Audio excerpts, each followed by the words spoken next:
Previously on Salem. John was the only man I ever loved. And the saddest part is he died not knowing it. But you are dead.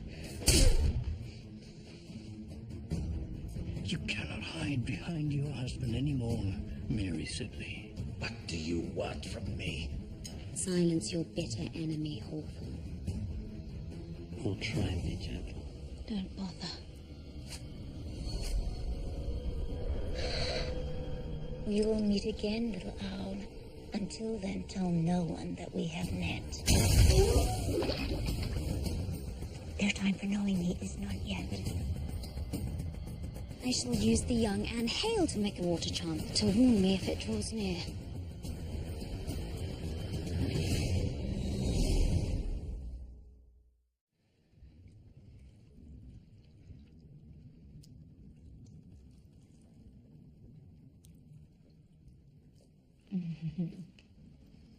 I have been feeling something nearly new.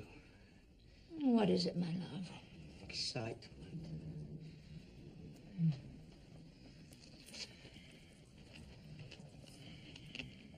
What wind fills your jaded sails? Mary Sibley, you have been most selfish and cruel. Days ago, your hag kissed her and you tasted her very essence. Well, I have told you everything. Told me, yes. But I want to taste her. You let me taste Anne Hale, why not her? I'm still swirling it myself for insight.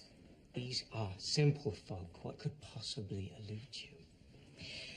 We're not all as obvious as you, my dear son. Unlike men, women keep their most sensitive parts hidden within.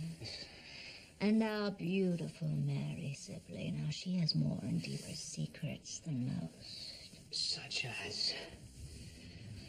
It's clear that she has launched the grand rite. But how can she hope to complete the consecration without a sacrificial lamb? Perhaps you give her too much credit. Perhaps she is merely ignorant of what a true consecration demands. I doubt it. She's hardly what I call a wise woman, but she's no fool. She knew enough to take the only virgin witch in her hive and use her to make a warning sign. And worse, seal my little peephole into her kingdom. Minx, by your leave, ma'am, I would sip her essence. Or perhaps you are jealous. Afraid I will like the taste too much.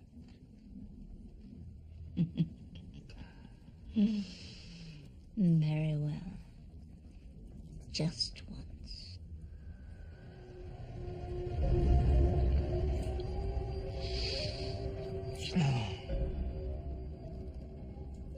Bitter, sweet, and sharp, like tears in wine. I must have more.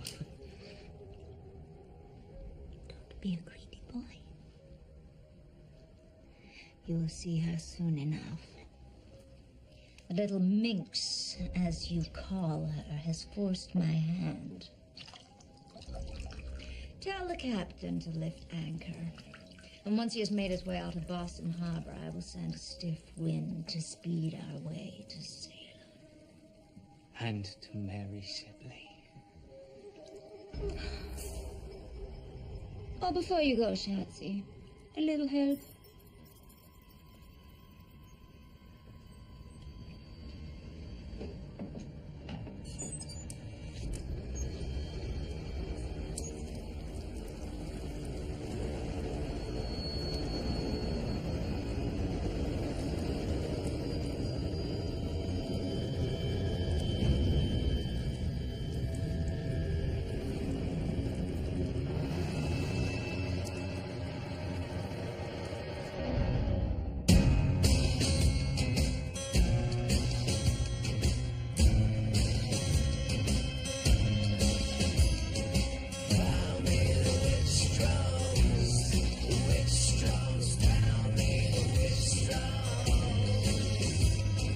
Tell me the witch strong.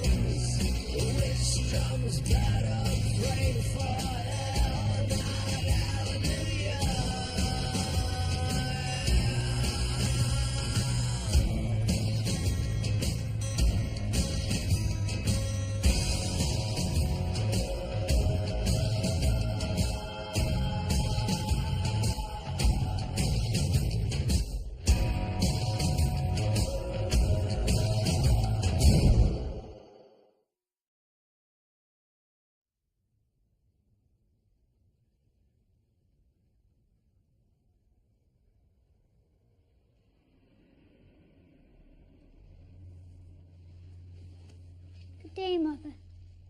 John, is everything all right? You were screaming last night. It scared me. It was but a harmless nightmare. You did not look scared. Were you in here? What did you see? Answer me.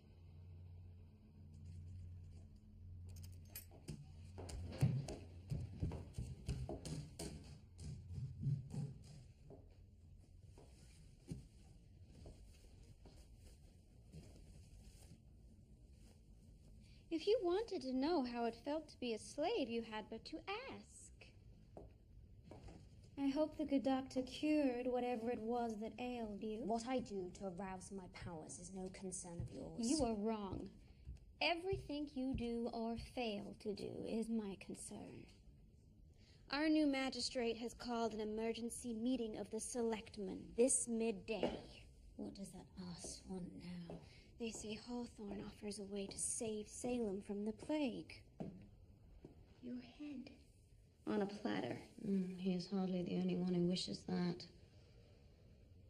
And I shall be as prepared for him as I am for the others who would take me on.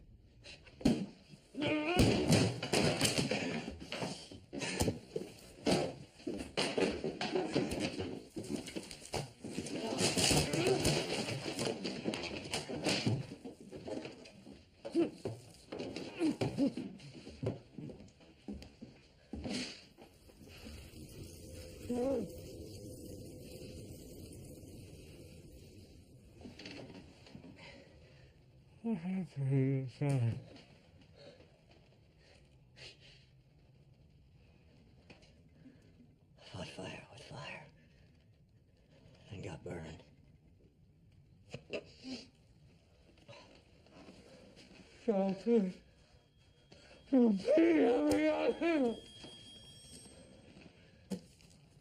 The spawn of a witch. Be a witch.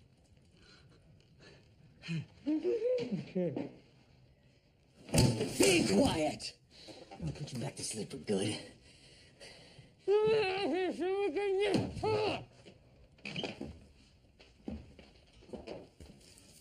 Okay, talk. I understand the hate you feel for my family, but must you avenge yourself on my books? I'll take what I need. And destroy my life's collection in the process? What are you after?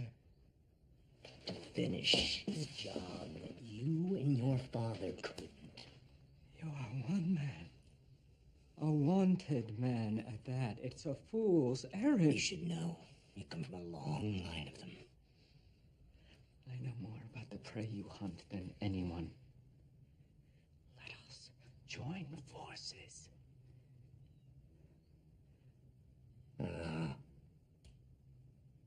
This time I work alone. And face death on your own as well. I do not fear death. No man alive doesn't fear death. Who says I'm alive? What happened to you, John? What did you mean, fire with fire?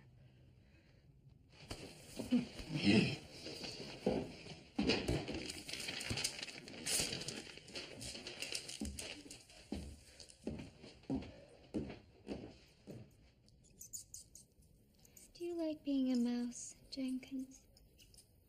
Though, are you really a mouse? Or a familiar? Whatever that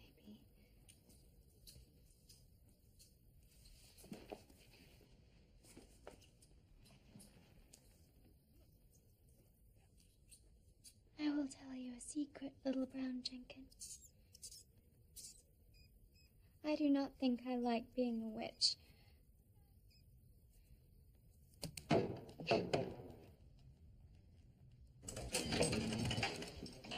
Oh, Mr. Hawthorne, you find me ill-prepared for visitors at present. If you'd call later. Sadly, I come on an urgent matter. Best discussed behind closed doors.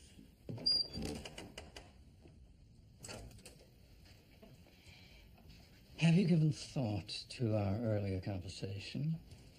About the dangers facing a young, orphaned, unattached maiden? Yes. Threats surround me. They say the most treacherous of wolves may appear in a lamb's cloak. So true.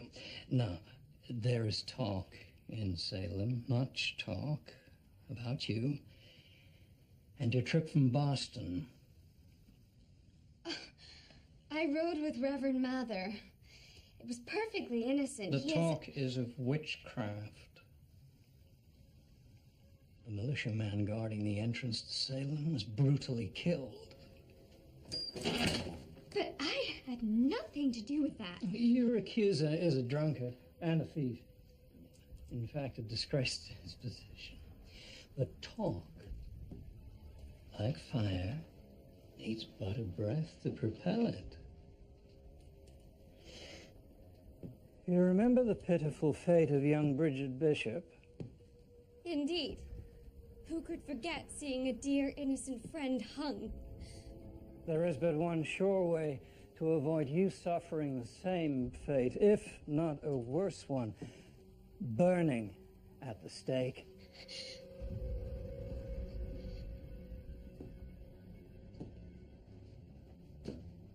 Marry me.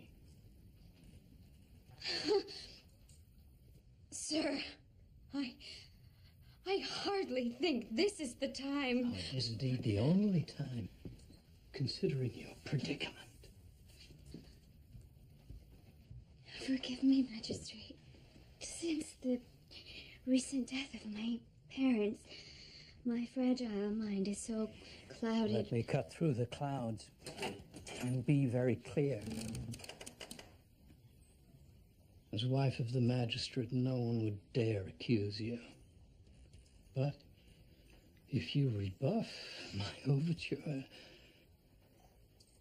I can do nothing to protect you.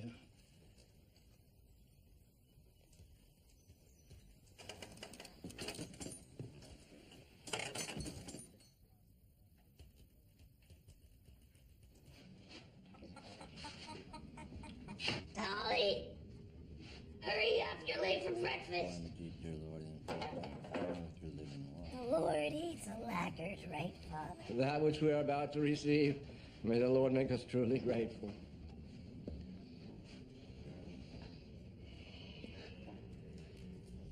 Amen. Now let's eat.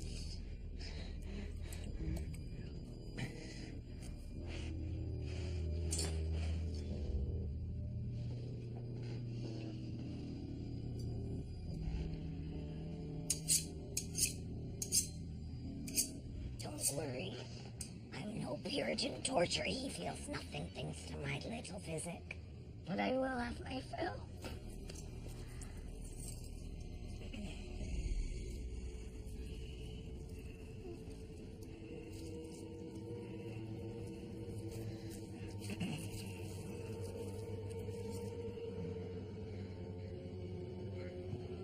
You're not hungry?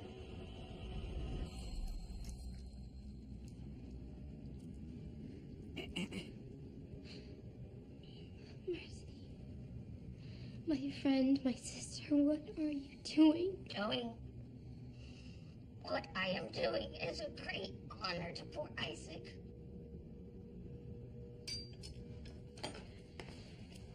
When I have eaten you to death, I will command your ghostly spirit, and you shall enjoy the greatest role of your miserable life as the assassin that Mary Sibley never saw coming.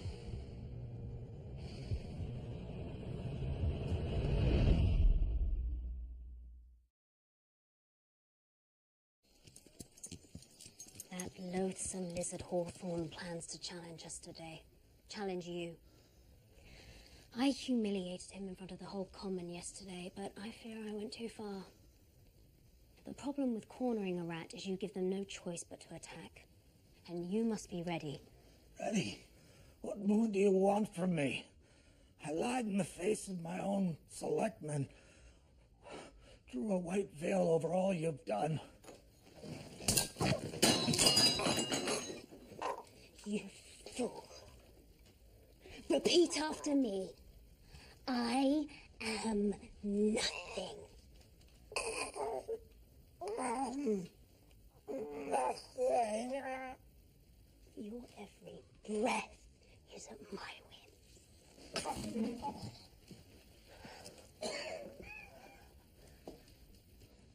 Perhaps I was wrong thinking you even capable of helping. Of being even slightly worthy of continued existence, let alone any measure of real life. No, I should just be done with you now. No! I beg you, ignore my vile words.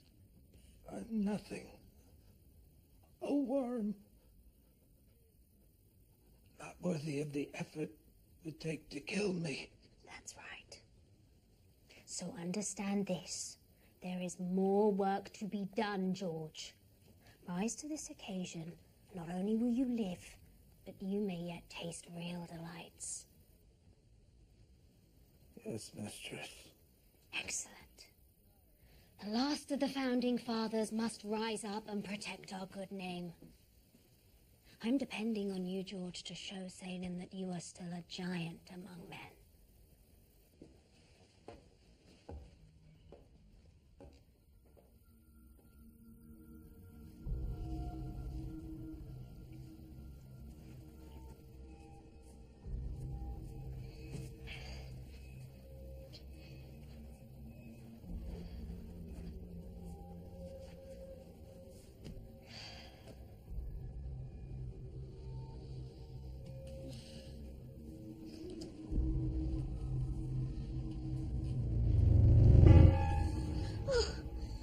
I didn't see you there. I need to see Mrs. Sibley. I was told to wait in here. And who are you?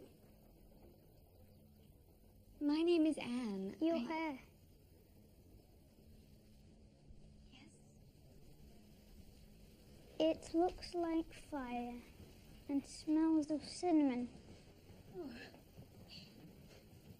I wonder what it will smell like when you burn. Burn?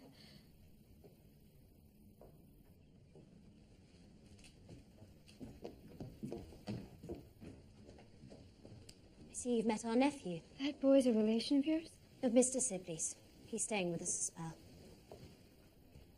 Your nephew's words were unsettling. He's unlike any boy I've ever met. Have you met many? Hawthorne came to me today. That man is no end of trouble. He demanded I marry him, and if I refuse, he has all but promised to have me examined for witchcraft. Unfortunate, since you are a witch. I braved the horrors of that hag in that well for you. Now you must help me. And I shall. I will tell you exactly what to do. Marry him. But you said you would protect me. 'Tis the way of the world, for now. We women are utterly defenseless without a man. A woman's beauty is her only power. So for us, a man's power must be his beauty. I had to endure the sweaty molestations of Mr. Sibley for his power. Now you will do the same neath Mr. Hawthorne. I could no more marry him than I could a pox-ridden drunkard from Knocker's Hole. Perhaps there is another choice. But I doubt you're ready to make it happen. What? Anything. Please tell me, I beg you. Set your sights higher, dear girl. Convince Cotton Mather to marry you. However low Cotton has fallen, he is still the confluence of two great rivers, the Cottons and the Mathers, the two most prominent and richest families in the land. When you are Anne Mather, the magistrate wouldn't dare accuse you of being a witch.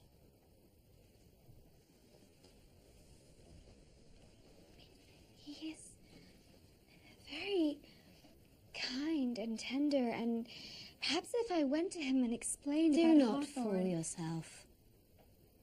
Whatever he feels for you, Cotton will not ask you to marry him.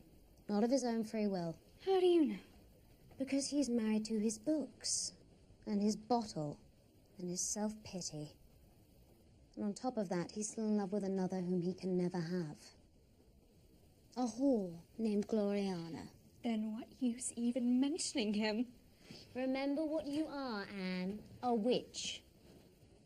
You have no need to wait for men to make their choices. You must make it for him. Perhaps he will simply choose to have me. Well, give him that opportunity if you must. But be prepared to do what is necessary. Or burn. If you would control a man's heart, you must first control your own. You must take a piece of him and leave a piece of you. And offer up something that you love. Is that all?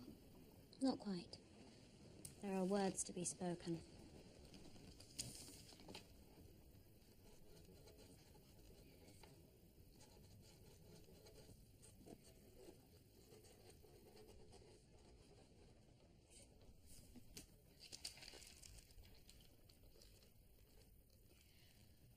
First, there is the matter of the Countess you met in Boston. Tell me everything you know of her. I don't know what you're talking about. If there is one thing you should take away from this conversation, child, it's this. You are in my hive. I'm your Samhain and you are an Essex witch. You cannot hide anything from me. Please, do not make me betray my promise. I fear what you will do if I speak of her. Fear what I will do, or won't do, if you do not.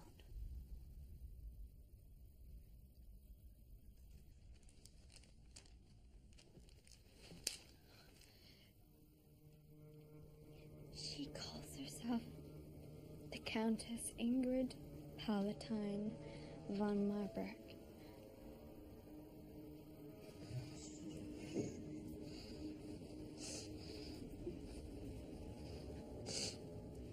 Her heart is so filled with hate. You let her pour her vitriol on me, not you. I'm already destroyed. No, you are not. You have a strong heart, and a dear one. I knew from the moment that you first looked at me. No trace of the hatred that I deserved, only forgiveness. You had no choice.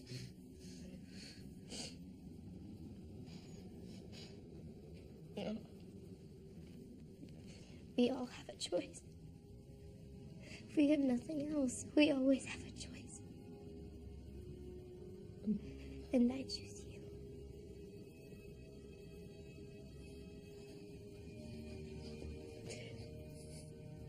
Don't anger her more. You must go. Please, I couldn't bear to see her hurt you. Go.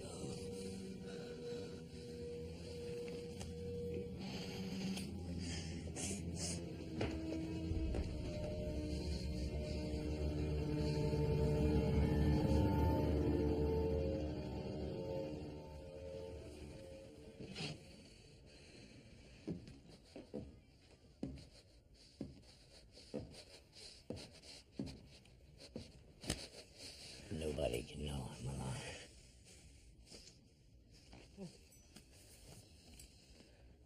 Kill me if you will. I told you once before when you held a knife to my throat. I am ready for hell. Let me say two words before you do. Mary, simply. What about her? I saw her yesterday. I saw her as I have never seen her before. As a woman in love.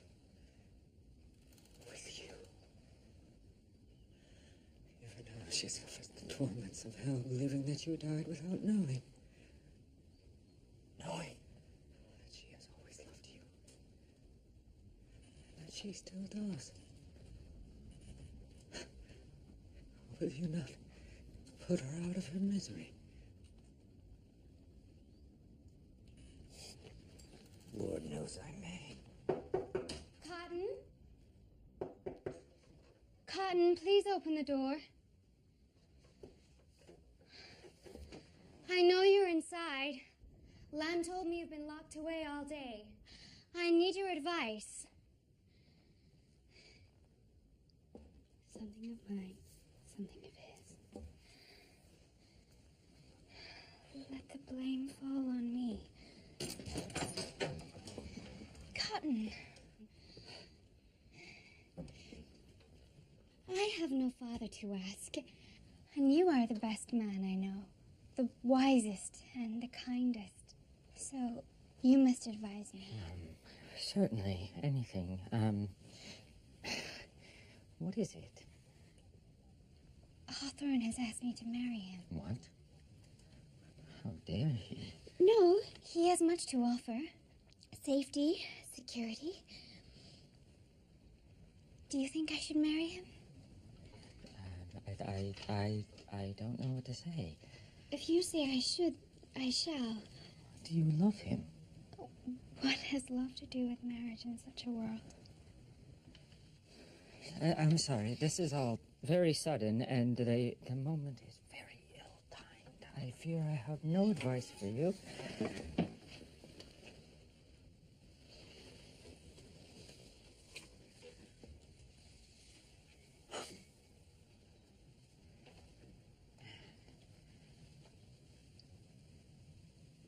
I'm sorry.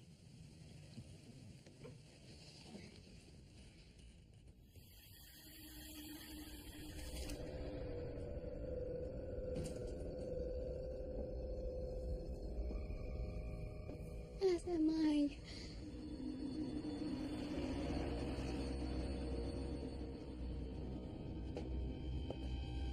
I'm sorry.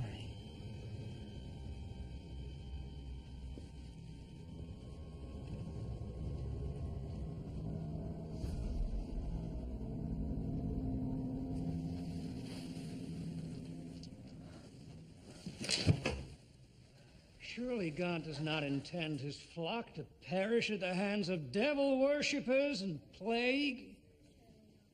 Instead, I believe these are omens sent from the Almighty to tell us we must all leave Salem.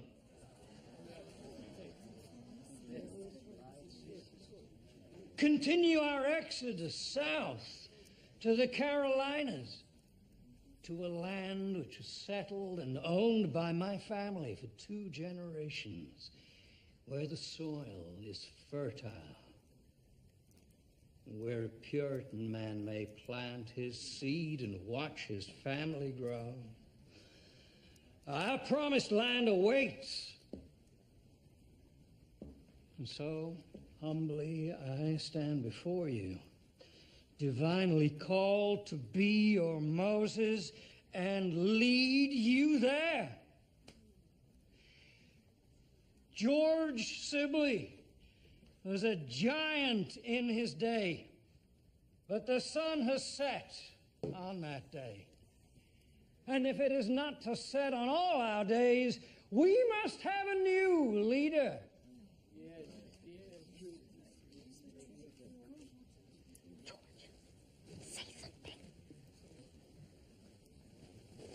I ask you this simple question. Did God intend you to be led to the true promised land by a man who cannot even walk?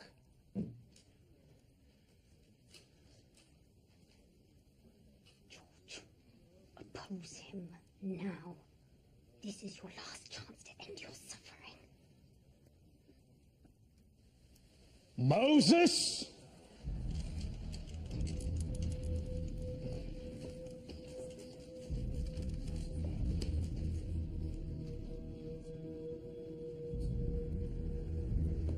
Damned impudence!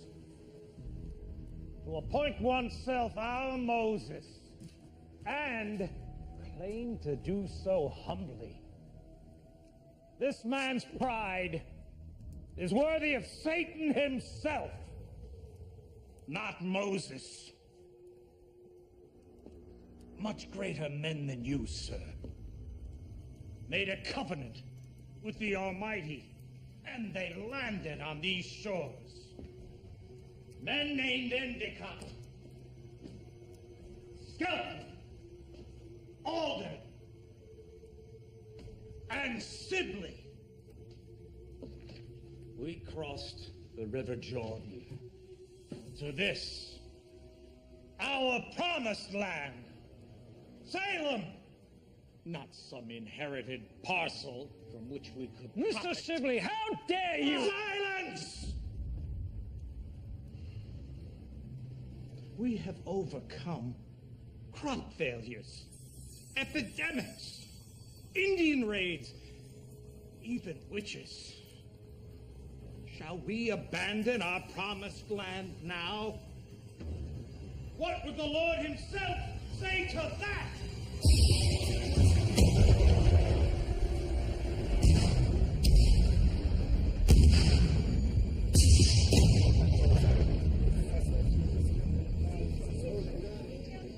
God hears us and speaks.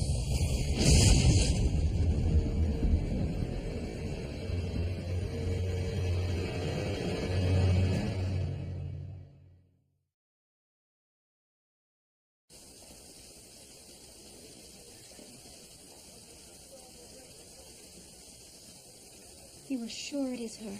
Yes, there can be no doubt. It is the Countess Anne told me of. And as her ship bears down upon us from the wine-dark sea, the boiling increases. Oh, I should have known.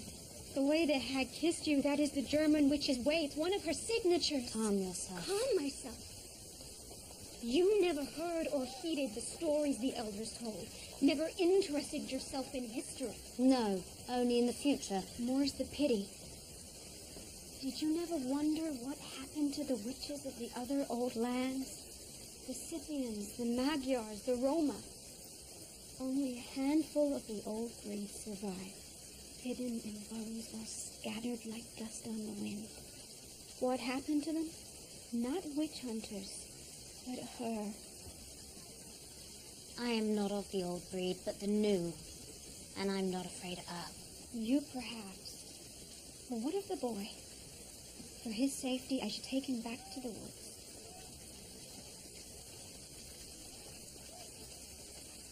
Fine. Just for tonight. But hurry back, for I have had fair warning that they shall have none. You'll damn your soul to hell, my child. No, you did that. And as long as I must dwell in hell, I might as well rule it. How do you do that? Destroy Mary Sibley. Beginning tonight, I shall finish with Isaac. I shall eat his heart straight from his chest. And then his ghost will be mine to command.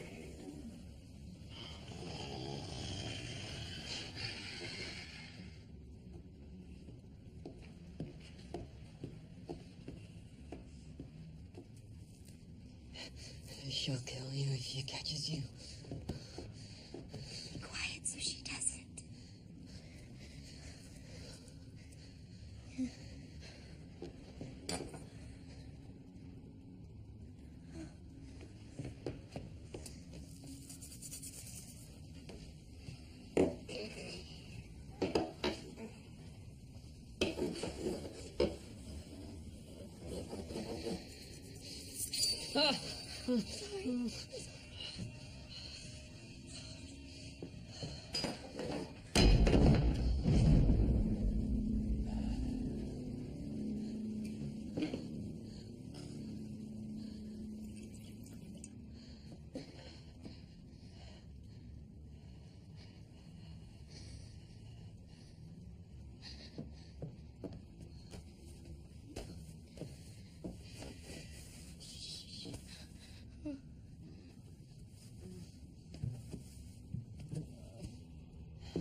You foolish child.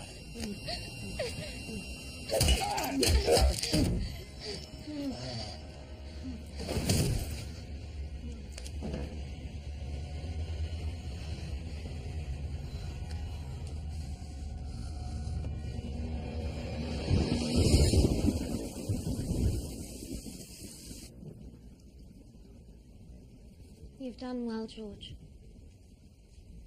Continue to aid me with the same vigor and authority, and you shall have all you've been promised. And so much more. I may even let you have a taste of what you never had. Your own willing wife.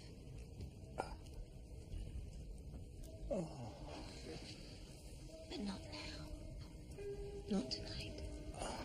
If I'm to have the full measure of your manhood, I need you well rested. And I have work to do.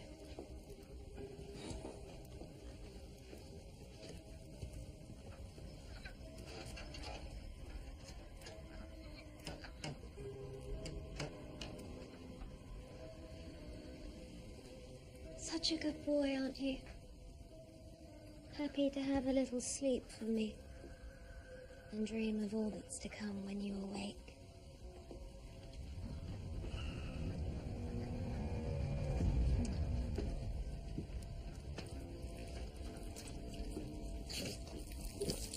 The ship approaches.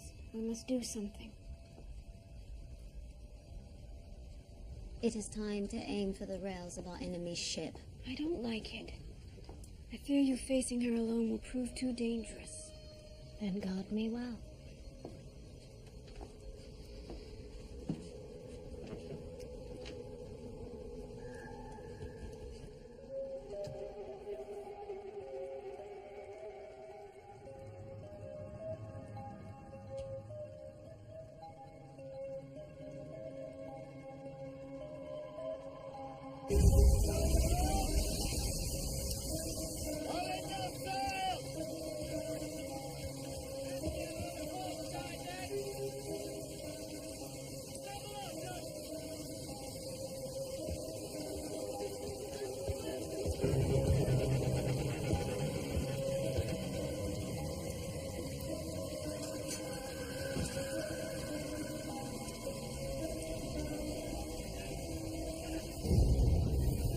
Blast of fire like stick to flame. Heed my words, know my name. Faster than light, dark corner seek. Lick to flame, my vengeance wreak.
What a pleasant surprise.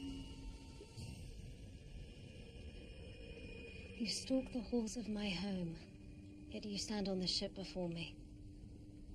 How? Well, my gifts go far beyond the rudimentary powers of your wit stick, or your attempt to burn my ship. The flames have been snuffed out. The flames have fulfilled their intended purpose. You and I are alone. Alone with one you clearly know nothing of. And yet I know so much about you. Except for the few secrets that you keep so well. Come. my secrets, if you dare. Oh, no. For the future of the Grand Rite, let us trade words for now. Not wounds.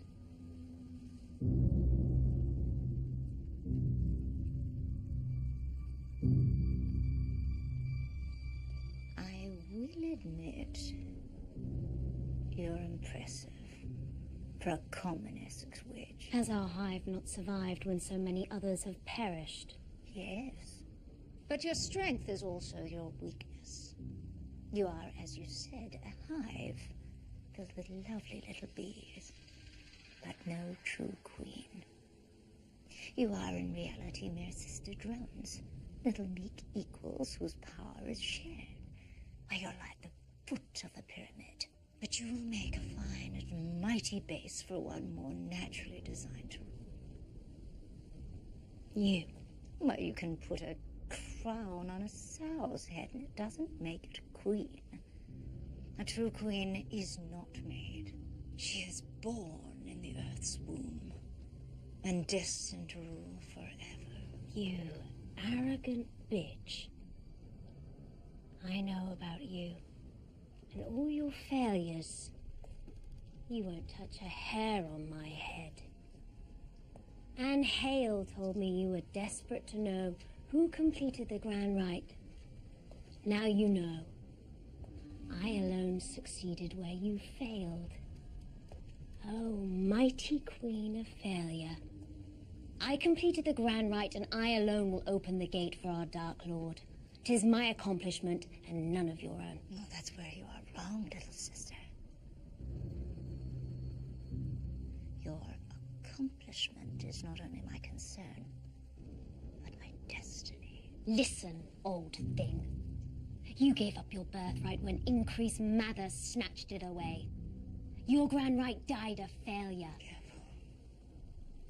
Your next word may be your last. Your words are nothing but air. We both know you need me. You need me to complete the consecration. I hold the reins, not you. And terrorizing my hive and killing one of my own will not sway me from my destiny. You're right. I do need you. But soon you will come to see how much you need me too. And you are gravely mistaken, little sister. Other than our watery encounter, I've not touched an Essex witch yet.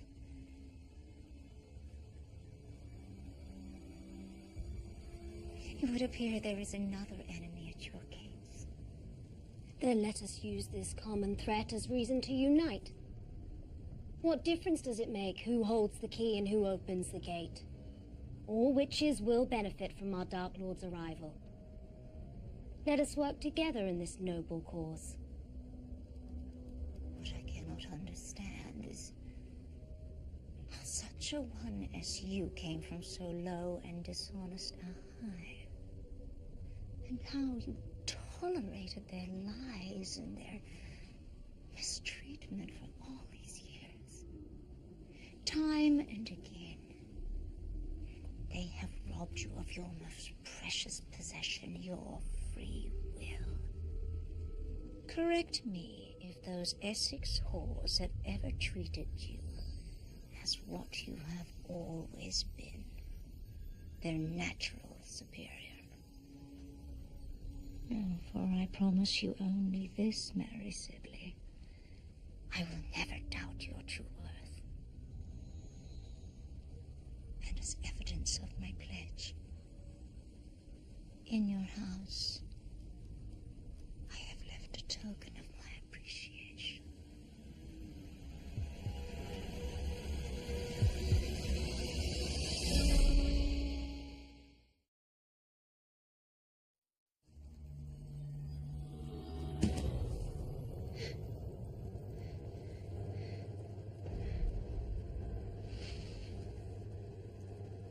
Tituba.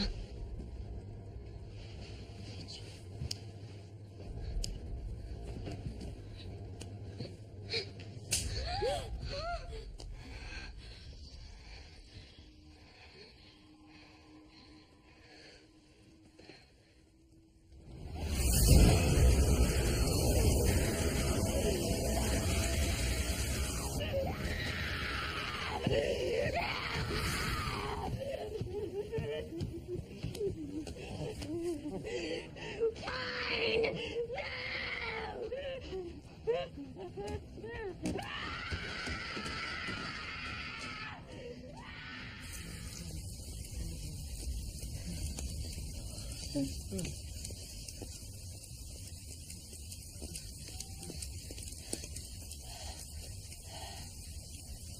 way.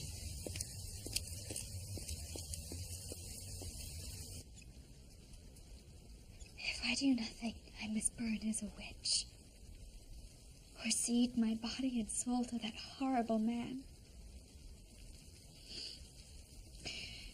I know what I do is wrong, taking a good man's will. But what choice do I have?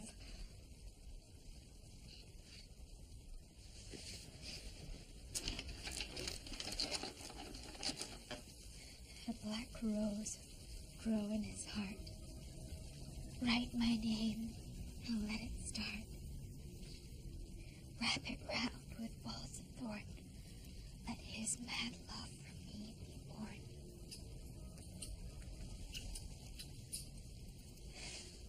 I left my best ribbon, something of mine. I took his hair, something of his. What else? Something I love. But I have nothing and no one to love.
Dawn we shall weigh Marburg's pledge of peace.